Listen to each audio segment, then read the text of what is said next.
News 18 में आपका खैर मकदम। मैं हूं मुनीर हुसैन हुर्रा। जैसा कि बारामूला पार्लियामेंटी नशस्त पर इंतखाबी तशहीरी मुहिम जारी है और नेशनल कॉन्फ्रेंस की जानिब से भी तशहीरी मुहिम जो जारी है और ख़ास तौर पर उम्मीदवार जो है उमर अब्दुल्ला साहब और इस वक्त लालपुर में है और काफ़ी रोड शो हुआ है और आज भी मुख्तलिफ जगहों पर जाएगा ये रोड शो। और लालपुरा में हम इस वक्त उमर साहब के साथ मौजूद हैं। उमर साहब, न्यूज़ 18 में आपका वेलकम है। सबसे पहले आप यानी लालपुरा आप पहुँचे हैं, काफ़ी जोश खरोश लोगों में पाया जा रहा है और अभी टाइम भी कम है, 20 तारीख को वोटिंग है, क्या कहना चाहिए?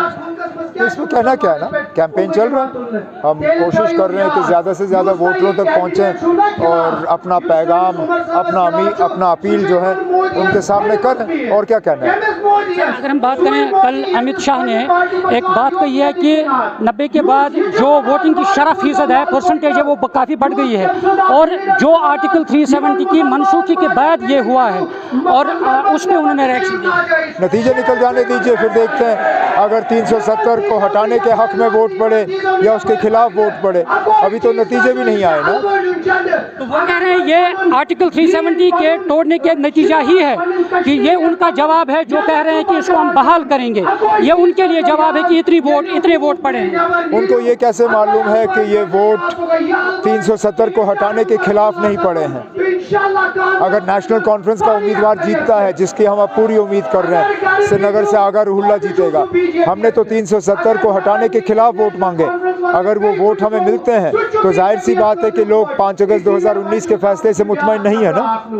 वो कह रहे हैं कि ये उनका ख्वाब है, खासतौर पर उन्होंने तनकीद का निशाना बनाया था। तो अभी अगर हम बारामूला पार्लियामेंटी नशस्त में दूसरी बात करेंगे, वहाँ पे सजाद लोन भी आपको टारगेट का निशाना बना रहे हैं। वो कह रहे हैं कि उन्होंने ही यहाँ पे, अगर फारूक साहब ने भी कहा है कि बंदूक सजाद साहब के वालिद ने उठाया है, वो कह रहे हैं नहीं, उन्होंने यहाँ पे ये सारी सिलसिला किया। सजाद लोन साहब पहले अपने आप को इंजीनियर रशीद से बचाए, फिर मेरे ऊपर इल्ज़ाम लगाए।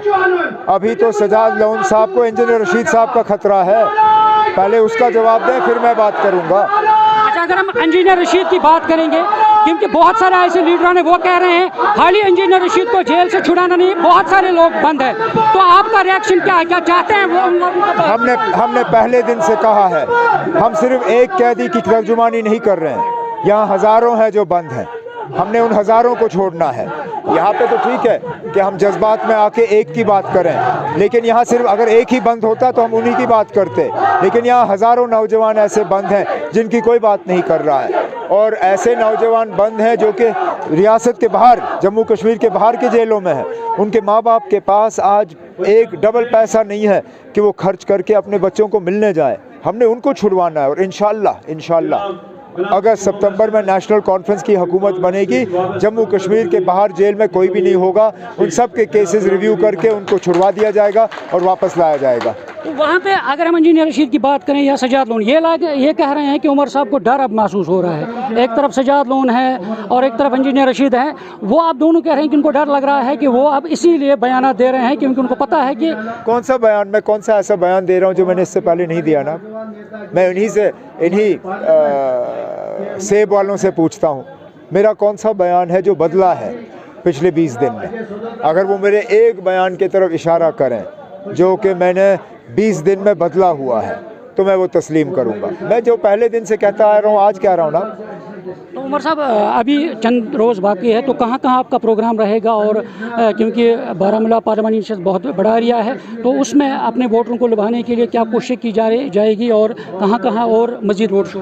आज मैं टंगमर्ग और पटन में हूँ, कल सुंबल और बांडीपुर में हूँगा, उसके बाद गुरेज़ और आखिर में अपना असेंबली हल्का बीरवा और उसके साथ साथ बडगाम।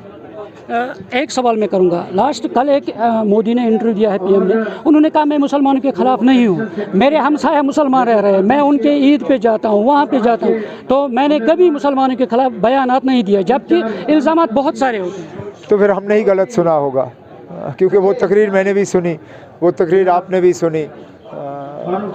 बहुत से बच्चे घुसपैठी अगर ये मतलब किसी और मज़हब के लिए इस्तेमाल किए गए हों तो चलिए मैं मानता हूँ, अगर सरदार घुसपैठी है, अगर सरदार के ज़्यादा बच्चे हैं तो ठीक है।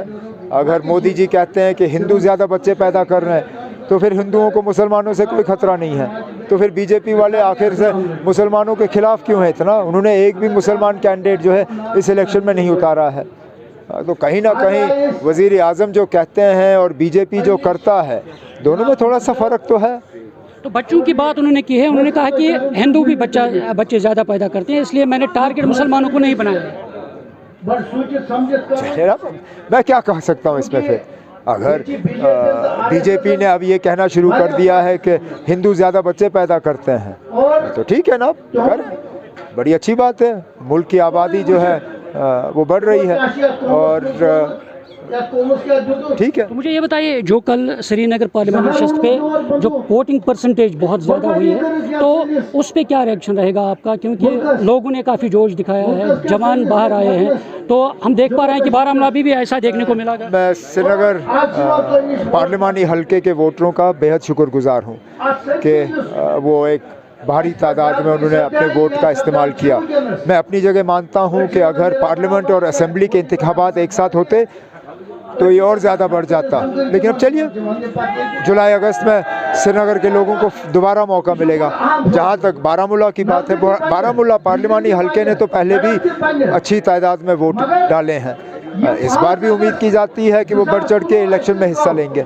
कल इल्ज़ामात ये भी लगाए गए हैं कि कुछ पार्टीज आए हैं, उन्होंने पैसे बांटे हैं वोटिंग के लिए, तो उस पर क्या रिएक्शन है? मैंने भी ये सुना है, लेकिन क्योंकि मेरे पास इस बात की सबूत है नहीं, तो मैं अब इस चीज़ को इलेक्शन कमीशन के सामने उठा नहीं सकता हूँ, क्योंकि मैं फजूल में जो है इलेक्शन कमीशन को बिना सबूत के तंग नहीं करता हूँ। सुना तो मैंने भी ये है कि वोटरों को जो है कुछ पार्टियों की तरफ से पैसे तकसीम किए जा रहे हैं। अगर ये दुरुस्त है तो इसमें इंतज़ामिया को फिर इसको रोकना होगा। तो बारामूला में क्या उम्मीद रखते हैं? क्या इससे वोटिंग शरह ज़्यादा होगी बारामूला में, आपको उम्मीद है? किसके मुकाबले? खासकर श्रीनगर के मुकाबले में, जो कल वोटिंग परसेंटेज श्रीनगर के मुकाबले में तो ज़्यादा होगी।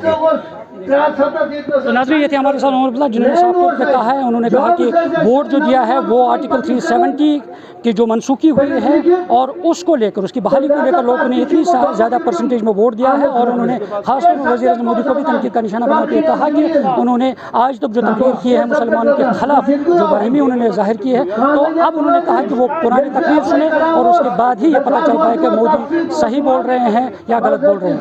न्यूज़ जम्मू कश्मीर के लिए मैं लालपुरा मंजर से मुनीर हुसैन।